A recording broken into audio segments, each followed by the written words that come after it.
One of the most important aspects to being a great communicator is actually building rapport. And you could build rapport in any conversation, both personal and professional conversations, but we're going to talk about if you're sitting with a customer or potential person or somebody as a professional that you're trying to impress, or maybe you're trying to do some business with, and we're going to talk about it from that angle. I'm going to give you 7 points on properly building rapport. Number 1, be prepared, do your homework, go into that appointment with as much information, as much preparation as possible. Things like knowing your outcome of the appointment, or know the expectations that you have of the person you're sitting down with and the expectations that they may have of you. You could ask to take notes. It shows a level of professionalism, and get permission to do that and say, would you mind if I take some notes during this meeting? You know, what's your outcome of this appointment? I could tell you my outcome.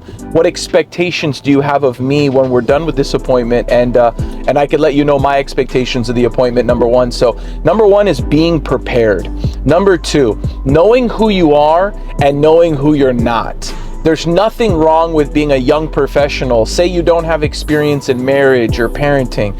There's nothing wrong with saying something like, you know, sir, ma'am, I understand that you've been married 25 years. I am not yet married. Or I understand that you've been a parent for the last 18 years. I'm not yet a parent, but I could tell you that I'd love to learn different lessons from you. But what I am is... And then explain to them how you've earned the right to sit down with this individual. I'm somebody that studies my craft. I'm somebody that works hard at what I do. I'm a licensed professional. I have a few years experience, and I work directly with somebody that's amazing in the business, or something like that. But you got to know who you are, and you have to know who you're not. Number 3, leverage. Leverage is an important one. Know who's in your corner. So nobody's the expert of everything, and there's nothing wrong with telling somebody, I'm very good in this area, and there's some other areas where I'm not as good at, or I'm an expert in this particular field. But if you ask me questions about something I'm not an expert in, I know who to go to because I know who's in my corner. Know also what tools, this is still part of number 3, what tools do you have access to? What third-party materials do you have access to? Maybe it's something that they want to know more information in, and you could share a video link, or something that they want to learn more about. You could give them an article from a periodical like the Wall Street Journal, or some other periodical that has some credibility that's explaining what it is that you're trying to explain. So number 1 is being prepared. Number 2 is knowing who you are and who you're not.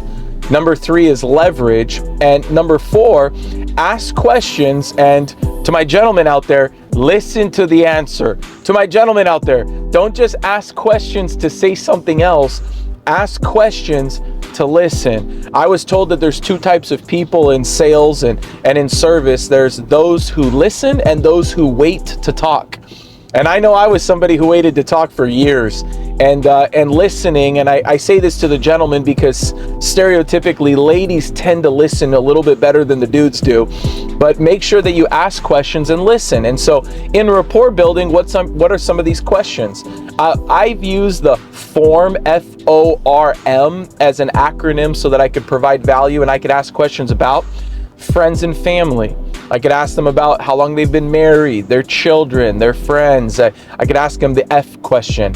O is occupation. You know, what do you do? How long you've been doing it? What do you like and not like about what you do? R is recreation. What do you do as a hobby? When you're not working and you're not with your family, or what do you do to have fun? Are you a travel person? Do you like playing games? Like what do you do for fun? And M is messaging. And messaging could be what's important to them. And then this is an opportunity for you to kind of share your message with them and tell them what's important to you. So ask questions and listen. Most people, when you're in the recruiting appointment, they'll tell you how to recruit them. And if you're in a selling appointment, they'll tell you what areas of value they're looking to be sold. Nobody wants to be sold, but everybody wants to choose something and buy something. People love spending money. They love buying things. They just don't want to be closed or convinced. And so you're going to have to ask these questions. Number 5, through asking these questions, if you are listening, you should be able to identify their pleasure and their pain, and hopefully both. Pleasure would be something that somebody's seeking, and pain would be something that somebody's avoiding or running from. So pleasure could be, I want to retire my mom, and buy her a house. That could be a pleasure that you're seeking. Now, a pain could be, I'm tired of being in debt and my mom crying about money and never having enough. And so it could be the same thing, and they could tell you in pleasure form or pain form. Typically, pain is something that drives people even more than pleasure. But in pleasure and pain, you're really finding out what are you wanting and or what are you avoiding. Number 6, give value. Give value. One of the number one ways you could give value is to repeat what they said back to them. And when you repeat what somebody said back to them, it shows that you're listening. And if you're listening, that gives you moral authority to give recommendations and advice, because nobody wants to hear from somebody who's not listening to them. So make sure that you show that you're listening. Show how you could offer value. That's still part of number 6 on giving value.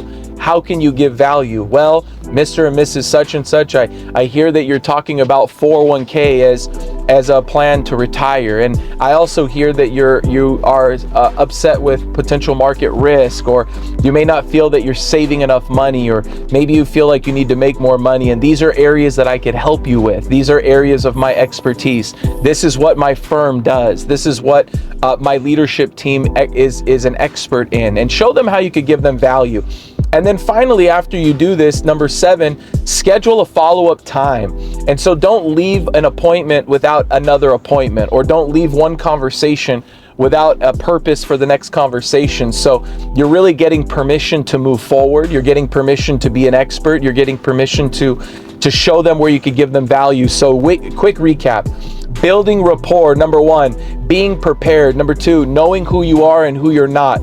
Number 3, knowing who you can leverage and what tools or third-party material you can leverage. Number 4, asking questions and listening.